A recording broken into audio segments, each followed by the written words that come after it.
I realize that stitching this comment puts me at risk for getting banned. This video will most likely get banned because the men get so emotional when a woman like contradicts them or stands up to them, and they'll probably come after me. But, sir, are you serious? Why are men so upset right now that women won't marry them? Like, seriously, why are they so sad? Why are they so sad that women are choosing to be single? We know why. Because they get benefits from marriage. If you're interested, if you seriously want to educate yourself, go to scholar.google.com and just type in marriage benefits for men versus women. And you will find a bazillion articles about how married men fare much better than married women, and also married men fare much better than single women. But I do want to give a little anecdotal evidence for, I know, anecdotes don't really mean anything, but I work in geriatrics, and I see men coming into rehab and into the nursing home who have been married, are married, who've been divorced, and who've been single their entire lives. And the worst of all those men, that they don't know how to take care of themselves, they're in very poor health, and they early. That's statistically true. They early. Men are upset that women won't marry them? Really? Let me get this straight. Modern male movement of men going their own way while saying women will end up alone with cats and box wine equals to men are upset women will not marry them. If anything, men are extremely upset with the family court system as women get a huge cash payout upon putting in for that 70% plus divorce rate, depending where you live. Oh, with child support and alimony side bonuses. That's not emotional, sister. That's real-world financial distress. And for as much as these queens try the brainwashing men benefit from marriage talk, it doesn't mean a thing as long as the laws heavily punish men upon divorce. Also, if anecdotal evidence doesn't mean anything, why bother presenting it? Ladies, let me put it this way. Would you want to get married if you would lose half your assets upon divorce, custody of your children, you would have to pay child support, alimony, and this will all happen the moment your husband doesn't feel happy anymore? Oof, it doesn't sound fun when the roles are reversed now, does it? How about new? Are two types of men. First, it's the men who got divorced. The men who got divorced are so incapable. They don't know how to take care of themselves. And they're so bitter and unhappy. Oh God, they're the worst human beings. And the other type are the ones that never got married. Now, I will make an exception because I have had several men who never got married, but they were in long-term relationships with other men. So in those cases, those guys seemed pretty okay. But it's always the men who just like never could get a woman. And those men never grew up. They come to the nursing home early. They're usually coming in their early 70s versus like their early or late 80s. They don't know how to do proper hygiene, so they get wounds, sores. They don't go to the doctor, so whatever their health condition worsens to the point of like no return. They end up in a nursing home. So men who don't have women around, they're basically. And so yeah, marriage benefits women. Women who've never been married, they usually have a large friend group. They usually don't come until their 90s. They don't come into the nursing home as long-term care patients till their 90s. They take care of their health. They usually have decent money, so a lot of them are able to stay in pretty nice assisted living facilities rather than the kind of crappy nursing homes. And then also they have friends that come and visit them all the time, and they're very social. They do all the activities and they make friends in their nursing home. So yes, marriage benefits. Funny how she cherry-picked the nursing home data. I had actually researched this very topic before in another audit. I love how this queen fails to mention that the majority of the men in those nursing homes, about 70%, are married. And those nursing homes are 2/3 full of women. And around only 48% of those women in those nursing homes are married. Also, the claim that the single women are financially well off is false. According to the Social Security Administration population profiles, the overall never married / divorced elderly poverty rate is almost 2/3 higher among women than men. I am sure this fact-clipping queen knew that. Funny how she stated a source for her first claims, but then said anecdotal evidence for her last claims. Hey fam, don't take my word for it. Fact check me at ssa.gov. Two can play that game. Moving on. I believe there are many reasons why cishet marriages are on the decline. And I'm not going to talk about all of them. But one thing I do think that has become very present to most women and men is that marriage is a safety net for men. And it creates essentially a village around him to prop him up. And for women, it is a risk. Marriage comes with risk. And the reason I say that, and it's not always the case, there's obviously nuance, but when you get married to a man and tie up your finances with him and have children with him, you take on a level of risk. Because typically, women are the ones who leave the workforce to care for children. Women are the ones whose careers take a back seat to their male counterparts. Women are the ones who are left without financial security when they stay at home with their children. Women incur a risk. They also incur a risk to their mental health, their emotional health, right? When you marry a male partner and he expects you to prop him up and to support him, to carry the mental load, to do all the domestic labor, to prioritize his career, to bear children for him, then you are viewed as a tool to his success. And in like historical cishet relationships, it didn't flow both ways. I think there's tons of marriages where it does, and that's, mine is one of them. But it's not common for everybody to have that type of dynamic, to have a partnership that truly does flow both ways. I don't believe I heard you correctly. Marriage is a risk for women. Really, fam? Why are some women so desperate to seem as victims? Last time I checked, women wanted marriage more than men. Now they want to paint marriage as a bigger risk for them? Really? And she claims one of the biggest risks is actually being freed from corporate overlord serfdom. If you're staying at home with the kids while your husband provides, that is the epitome of financial security. It's not like when women leave the workforce, their jobs evaporate. Sister, those corporations will be hiring with some brand new shackles if you want to come back. And the flow both ways partnership this Kool-Aid drinking queen is talking about, which, unlike traditional marriages, these newer marriages have proven to end up in divorce at a higher rate, almost always female-led. The question should be, why do queens demand a 50-50 marriage only to terminate it after they get it? Ladies, be honest, you don't want 50-50. You want your man to take charge and lead your family. How can a man take the lead in a 50-50 relationship? He can't. That's why those marriages tend to fail. Damn, skip me.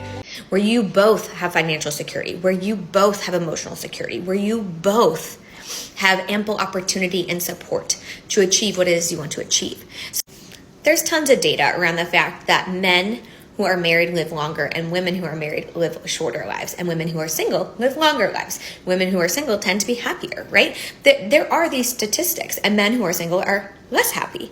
And there's also statistics around men following a divorce or the death of a partner getting married very quickly, whereas women will stay single for longer. Because marriage, traditional marriage, was built around men and creating success and happiness for them, but it was not centered around women. And so they are less happy in traditional marriages. And so that is why I talk so much about finding equity in a relationship. That is why I advocate for women to always have some sort of social safety nets around them, because marriage does come with risk. And that might sound negative, but I believe in the institution of marriage if it works for you and your partner. I am obviously married, but I do think it comes with a risk. I have taken more hits to my career and to my mental health becoming a parent and a wife than I believe my partner has. And that's not his fault, but I think that is societal. It is, our world is built for and about and in support of men. And marriage is a part of that. Unmarried women live longer than married women. Now, that didn't make much sense to me, so I researched it. According to a 2020 article by the National Library of Medicine, link in the description, between 65 and 85 years, total life expectancy for married women was 21.1 years. 1.5 years longer than unmarried women. And active life expectancy for married women was 13 years, 2 years longer than unmarried women. Kind of not in line with what this queen is selling here, is it? Also, traditionally, marriage was built around the family, specifically the nuclear family. But don't let that stop you from trying to frame how some traditional marriages made women miserable. I mean, it's so horrible the bulk of today's women want men to marry them and take care of them. Oh my! She has taken a bunch of hits to her mental health by becoming a mother. Oh, the horrors. We can just imagine the suffering of having to take care of children. Yep, I am sure her marriage is going to last the distance with this new age attitude. Moving on. I was waiting for a comment like this. If you are a broke college student or even a high school student, please don't date. If you are not financially stable yet, I recommend for you to gain some independence before even thinking about a relationship. Hello, my name is Carla, and restoring healthy mindsets is my thing. Now, before you come at me and hate me, let me tell you why. People can smell broke, okay? And you don't want to be broke or cheap. And you shouldn't even be focusing on a relationship to begin with. Focus on yourself, focus on your studies, focus on creating something out of nothing so that no trashy man can come up to you and woo you. On the contrary, you'll have enough confidence, credibility, and self-trust to know that you are making a good choice by giving those specific men your attention. We make the dumbest decisions when we are desperate for anything. Money, love, confidence, that's when we make the dumbest mistakes. So instead, I need you to focus on your character so when the time comes, you'll be able to choose a good one. On the surface, this sounds like some good advice to young women, and I am confident she attracts those moldable young minds to her like moths to a flame. Unfortunately, her advice is much like certain systems that sound awesome on paper, but fall apart in the real world. Ladies, let me explain something to all of you. It's not what I'm about to say should be interpreted as wanting women barefoot and pregnant. What I am going to say is based on reality. Women in college should actually be dating safely. Why? How come? Tell me why? Say it! Say it! For several reasons. The most obvious is those women are getting the pick of the litter amongst educated men. Don't take my word for it. Research this yourselves. Women who wait after college to start dating have a much tougher time finding an educated man to date. Don't buy into the boss babe belief that once you get the bag, you're entitled to a higher value guy. Nope. Men, for the most part, don't care about your money. Another reason is being a corporate boss babe shows men you are more into serving a corporate overlord than you are into a relationship. But again, don't take my word for it. Just listen to this queen coach who is obviously married to a billionaire. Squeeze me? Oh, no, you did.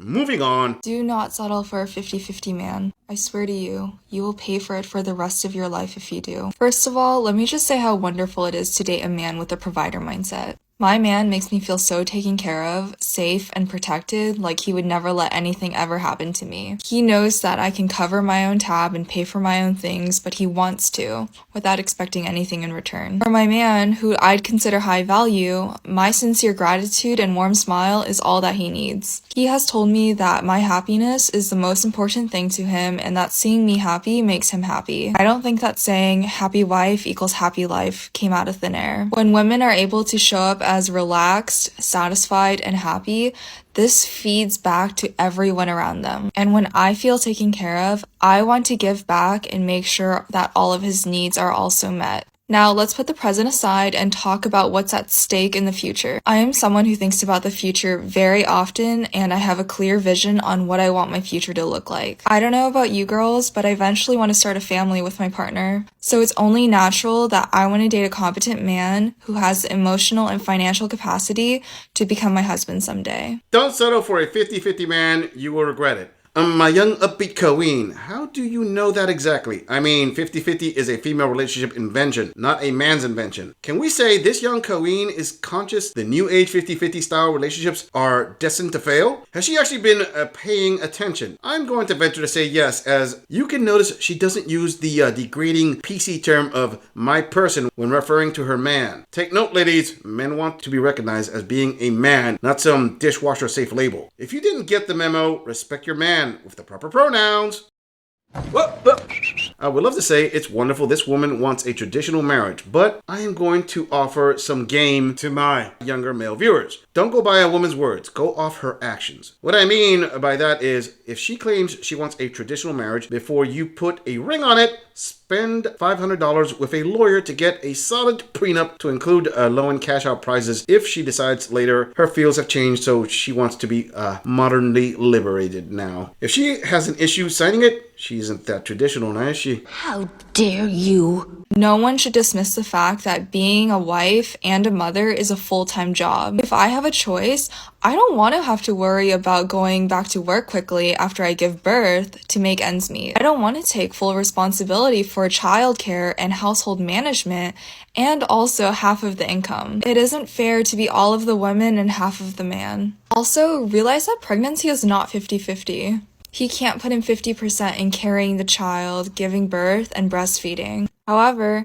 he could show up in different ways and at least take charge of the finances. It's really attractive when your man is able to say, "Don't worry, let me take care of it. I got you, baby," whenever he sees you struggling. That's the man you want in your life. You know, we only have one life to live, girl, so live it to the fullest. I know it sucks, but comb through all of the scrubs while dating, then end up with a nasty divorce. The divorce rate in the US is 50%, and the top 3 reasons are money, sex, and children. I don't want that for myself, and I don't want that for you. I know that there are a lot of men that just want to tear down women and women. I'm sure we'll see some of them in my comment section. But know that there are also a lot of men who don't care about your job and want to provide and treat you well. Dang, she was off to a good start, but kind of dropped the ball at the end.